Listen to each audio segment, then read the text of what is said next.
গণভোটে যদি আমরা হেরে যাই, আল্লাহকে সাক্ষী রেখে, জনগণকে সাক্ষী রেখে বলছি আমরা আর কোনো মিছিল করব না।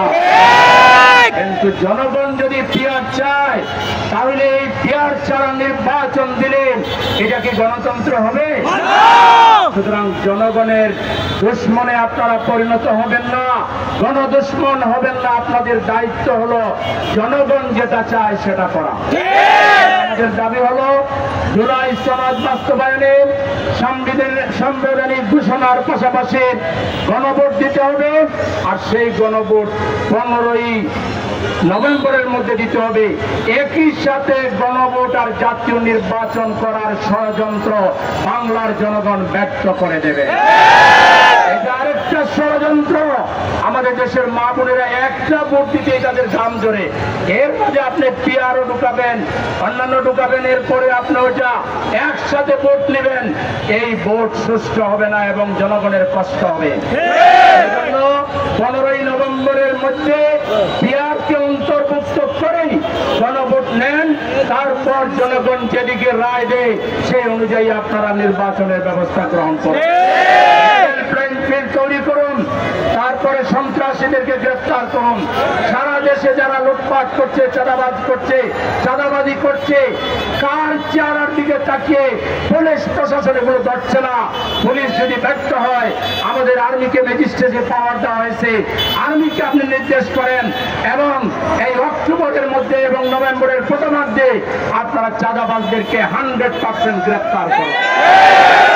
এরপরে আমাদের পরিষ্কার দাবি, রাজনীতির আকাশে আমরা আবারও অনিশ্চয়তার লক্ষণ দেখছি। কিছু রাজনৈতিক দল একদিকে ভোটের কথা বলে, অন্যদিকে তারা পিয়ার চায় না, তারা সংস্কার চায় না। সংস্কার চায় না, এটা আবার সরাসরি বলে না, সরাসরি বললে ভালোই ছিল। পিয়ার চায় না, সংস্কার চায় না, ফ্যাসিবাদকে তলে তলে বাতাস দেয়।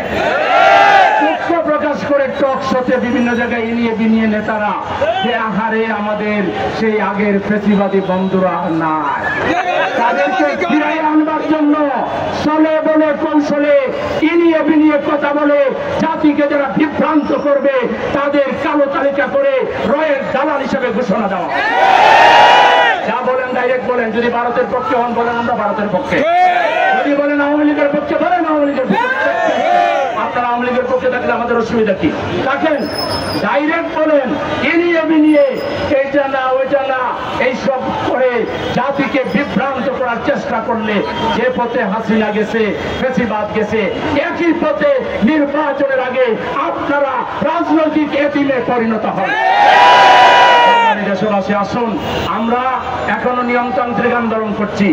যদি আমাদেরকে এই জনদাবিকে, জন আকাঙ্ক্ষাকে যদি উপেক্ষা করা হয়, প্রয়োজনে সচিবালয় থেকে শুরু করে প্রধান উপদেষ্টার বাসভবন থেকে শুরু করে পুরো ঢাকাকে যদি প্রয়োজন হয়, আমাদের নেতা ডক্টর শফিক সাহেব যদি বলেন, তাহলে দিনের পর দিন ঢাকা আমরা যদি জনদুর্ভোগ এড়িয়ে আমরা ঢাকায় অবস্থান নিয়ে যদি দাবি আদায় করতে হয়, আপনারা কি তৈরি আছেন? পরিস্থিতির জন্য তৈরি থাকার উদাত্ত আহ্বান জানিয়ে এবং আজকের এই গণমিছিল সফল করার জন্য, গণমিছিলের শুরু আছে শেষ নাই, এখন ওইদিকে তাকান, মিছিল আর মিছিল আসতেছে। এই মিছিল শেষ হবে বাংলাদেশে একটা গণতান্ত্রিক, সভ্য, মানবিক একটা রাজনীতি এবং একটি দায়িত্বশীল দলের হাতে বাংলাদেশের ক্ষমতা জনগণ দেবে। সেদিনই বাংলাদেশের মানুষ ফ্যাসিবাদ মুক্ত হবে, বাংলাদেশের সত্যিকার গণতন্ত্র প্রতিষ্ঠিত হবে। বিজয় আমাদের সুনিশ্চিত। নাসরুম মিনাল্লাহি ওয়া ফাতহুন কারীব। অবাশশিরিল মুমিনিন। সবাইকে সংগ্রামী শুভেচ্ছা এবং ধন্যবাদ। ঢাকাবাসীকে ধন্যবাদ।